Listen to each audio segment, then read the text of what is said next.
Assalamualaikum warahmatullahi wabarakatuh. Kembali lagi di video kali ini di mata pelajaran farmakognosi. Kali ini materi praktikum alat kesehatan untuk kelas 12 ya. Materinya pengenalan alat-alat kesehatan yang ada di sekitar kita. Lanjut, nah ini yang pertama ada alat kesehatan namanya aparatus ya, atau instrumen STRY. Nah, untuk fungsinya alat kesehatan ini untuk menyimpan alat-alat bedah ya. Kemudian pusbasin ya, ataupun nama lainnya yaitu bengkok. Nah, bengkok ini fungsinya yaitu sebagai alat untuk menyimpan kapas-kapas bekas ya, kapas-kapas bekas. Kemudian disposable syringe and needle injection. Nah, ini fungsinya sebagai alat suntik yang lengkap ya untuk sekali pakai ya. Nah, ini contohnya disposable yang 10 ml ya, ini jarumnya. Ya, contohnya seperti ini. Kemudian tuberkulin syringe, ini hampir sama seperti tadi disposable ya. Fungsinya alat untuk suntik tuberkulin ya, atau yang TBC gitu ya. Nah, ini contohnya bentukannya seperti ini, kecil ya. Ini kira-kira 1 cc ya. Ini jarumnya pendek, kira-kira 1 cm ya. Yang membedakan kita pakai warna ininya ya. Ini coklat yang membedakan untuk kita ya. Kita menggunakan warna coklat. Kemudian ini juga hampir sama, insulin syringe ya. Fungsinya alat untuk menyuntik insulinnya, ini penyakit gula ya. Insulin. Nah, ini hampir sama seperti tuberkulin. Bentukannya, besarnya sama, cc-nya juga sama, 1 cc atau 1 mili. Nah, yang kita bedakan jarumnya sama juga 1 cm. Nah, untuk di lab kita dibedakan hanya di sininya nih warnanya. Kalau tadi tuberkulin coklat, yang ini lebih transparan ya. Kemudian ebat glass ya, fungsinya alat untuk mencuci mata ya. Jadi di sini bentukannya seperti gelas mangkok seukuran mata kita. Yang di sini nanti dimasukkan air steril untuk mencuci mata kita ya.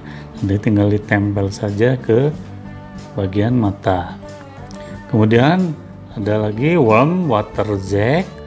Nah, fungsinya alat untuk kompres panas maupun kompres hangat ya. Ini alat untuk mengkompres tubuh kita. Bisa untuk hangat atau air panas biasa ya. Sini. Jadi airnya dimasukkan dalam sini, air panas atau air hangat ya, untuk mengkompres. Kemudian ice bag ya, alat untuk kompres dingin. Nah, hampir sama seperti tadi ya. Kalau ini untuk dinginnya, berarti kalau dingin menggunakan air dingin ataupun es batu di dalamnya ya. Kemudian glycerin syringe. Nah, alat untuk menyemprotkan enema pada dubur ya. Ini alatnya seperti ini, suntikan. Ini dimasukkan ke dubur atau anus kita, kemudian disemprotkan enemanya, obatnya ya. Kemudian male uretral kateter ya. Fungsinya alat untuk mengeluarkan urin pada pria ya, male ya. Bentukannya seperti ini. Ini bentukannya, tampilannya besi stainless ya. Panjangnya kira-kira ada 20 cm sampai 30 cm ya, ini panjang ya. Kemudian untuk female uretral catheter sama seperti tadi ya, yaitu alat untuk mengeluarkan urin pada wanita. Nih, ini female ya. Bentukannya mirip stainlessnya, cuma ini agak-agak pendek ya, sekira-kira 10 cm lah. Kemudian tapel heze. Fungsinya alat pelindung puting susu yang luka ataupun sebagai penyambung puting susu atau untuk menutupi puting susu ya. Ini tinggal ditempelkan saja di bagian putingnya. Kemudian termometer digital itu alat untuk mengukur suhu tubuh ya. Ini termometer digitalnya bisa digunakan di ketiak ya biasanya. Kemudian oral clinical thermometer fungsinya untuk mengukur suhu tubuh melalui oral ya. Ini bisa dimasukkan ke oral kita, mulut kita ya. Tinggal dicek suhunya berapa. Kemudian rectal clinical thermometer fungsinya pengukur suhu tubuh melalui rektal ya. Dimasukkan ke rektal kita ya. Ini tinggal dimasukin saja. Jadi ketahuan suhunya berapa. Kemudian breast pump yang fungsinya, kegunaannya yaitu alat untuk membantu mengeluarkan air susu ya. Jadi ini tempel di puting susu, kemudian dipompa, nanti akan menyedot ya. Jadi air susunya akan terus keluar. Kemudian vaginal speculum fungsinya yaitu alat untuk memeriksa bagian dalam vagina ya.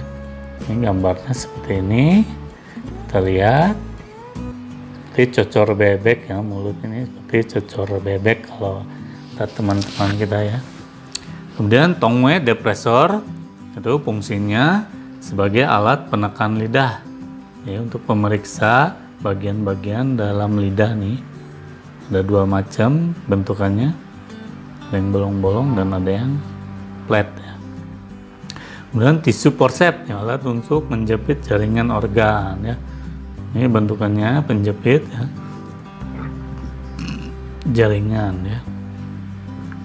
Kemudian anatomi pinset, alat untuk menjepit kasa dan alkas ya. Hampir mirip dengan tisu forceps ya. Kemudian scalpel. Nah, untuk scalpel ini adalah alat untuk membedah atau alat pisau bedah ya, untuk pembedahan. Ini pisau bentukannya stainless steel, cukup tajam juga. Kemudian operating scissor, fungsinya gunting untuk pembedahan ya. Ini gunting seperti biasa bentukannya, bisa dilihat. Kemudian operating scissor juga, ini bentukannya yang lain gunting juga sama.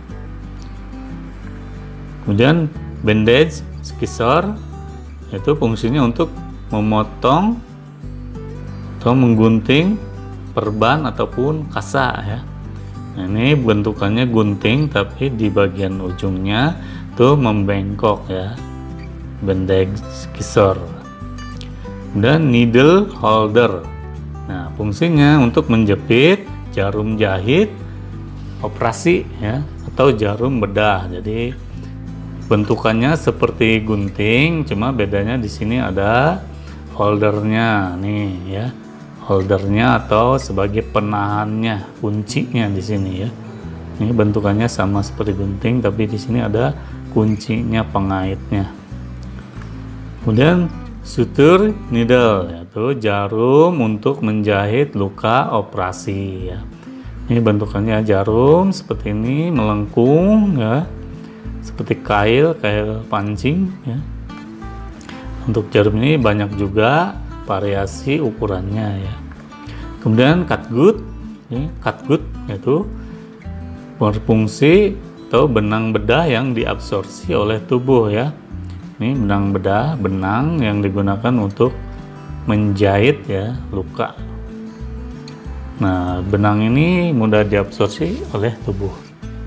Kemudian nelaton kateter ya. Nelaton kateter fungsinya yaitu alat untuk mengeluarkan urin. Jadi ya, ini selang untuk mengeluarkan urin ya, bentukannya seperti ini.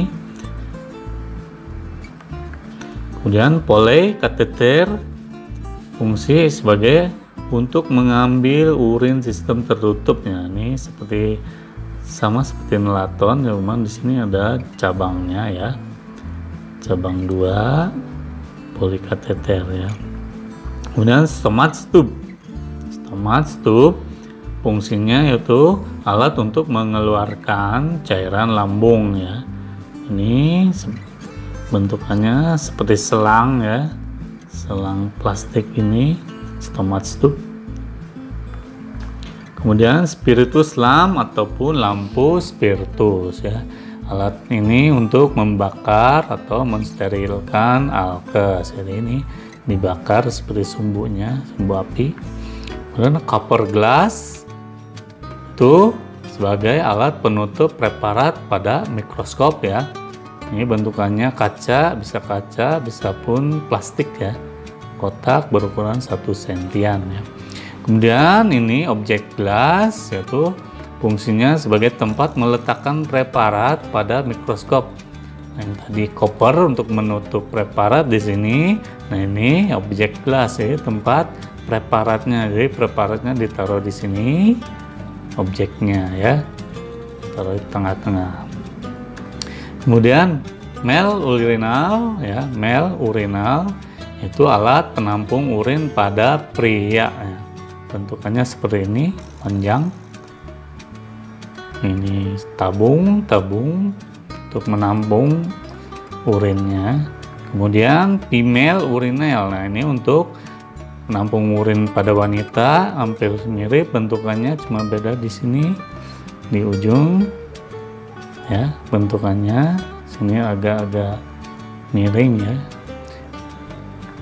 Kemudian masker. Nah, ini sangat penting sekali, masker. Alat untuk menutupi mulut dan hidung. Ini untuk menutupi mulut dan hidung dan melindungi kita dari virus-virus, kuman-kuman ya, masuk ke dalam tubuh kita untuk menyaring udara yang masuk ya. Dan hand glove itu alat untuk melindungi tangan kita nih ya. Ini juga ada beberapa ukuran tergantung besar kecilnya tangan kita. Kemudian kondom kateter yaitu alat untuk menghubungkan penis dan dengan urin bag ya, ini untuk menghubungkan. Jadi sini disambung ke urin bag. Kemudian kondom ya, kondom yaitu alat kontrasepsi ya, ini kondom biasa. Kemudian urin bag, ini alat untuk menampung cairan urin ya. Nih, jadi cairan urin ditampung sini melalui selang yang tadi disambung ya oleh kondom kateter. Kemudian blood transfusion set ya. Fungsinya itu alat untuk memberikan dan menerima darah ya, untuk mengeluarkan atau memasukkan darah dalam tubuh kita ya melalui pembuluh darah ini, blood transfusion ya. Ini ada penyaringnya di sini. Kemudian ini jarumnya, selang. Kemudian infus set. Nah, ini untuk memberikan cairan infus ya, air infus. Hampir mirip dengan blood set. Nah, bedanya di sini kalau untuk blood set itu ada saringan, kalau infus set nih tidak ada saringannya ya. Kemudian wing needle. Itu alat untuk penyambung pena ya, ini untuk masuk ke pembuluh pena kita, nih jarumnya ya. Wing needle biasanya dipakai di atas telapak tangan ya. Kemudian biaural stetoskop yaitu alat pendeteksi jantung ataupun nadi kita. Nih stetoskop ya. Biaural berarti 2. Nah, ini yang monoaural stetoskop itu alat pendeteksi jantung atau nadi pada janin biasanya nih. Kalau mono berarti 1 ya. Ini 1 ditempel di perut ibu hamil, kemudian didengarkan detak jantungnya. Kemudian IUD. IUD itu alat kontrasepsi dalam rahim ya. Jadi ini alatnya bentuk T ya, cover T yang ini ditaruh di rahim perempuan. Kemudian reflex hammer testing. Fungsinya alat untuk memeriksa refleks tubuh kita ya. Jadi untuk memeriksa refleks tubuh pakai hammer ini, jadi dipukul apakah dia bereaksi atau tidak ya, pada tubuh kita.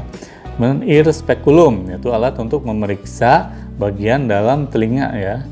Ini ada lensanya sama lampu untuk melihat bagian dalam telinga kita. Kemudian tensimeter air raksa, fungsinya itu alat untuk mengukur tekanan darah, ini untuk masih air raksa ya teman-teman, sebagai tensimeter. Kemudian colostomy bag, itu alat untuk menampung feses. Jadi ini untuk menampung feses ya, atau buang air besar kita dimasukkan ke sini. Ini biasanya yang terkena penyakit-penyakit atau yang bermasalah di usus kita ya. Ini keluarkannya melalui sini cairannya. Kemudian kuret ya, alat untuk membersihkan rahim pada saat abortus atau keguguran atau setelah melahirkan ya. Jadi dibersihkan rahimnya pakai ini, dikerok gitu ya, sisa-sisanya. Kemudian ear forceps, yaitu alat untuk mengambil benda asing dalam telinga ya. Jadi ini dimasukkan ke dalam telinga, dicapit kotorannya, kemudian diambil ya. Lanjut, kemudian laryngeal mirror, yaitu alat untuk melihat tenggorokan ya. Ini semada kaca ya modelnya. Jadi untuk melihat tenggorokan dengan kaca-kaca ini. Kemudian sapo kalinus atau sabun hijau, yaitu alat cuci antiseptik. Ini sabun-sabun batang ya, tapi berwarna hijau sebagai pencuci antiseptik. Baik, terima kasih. Sampai sekian materi kali ini. Kita bertemu lagi di materi selanjutnya, materi-materi farmakognosi ya. Assalamualaikum warahmatullahi wabarakatuh.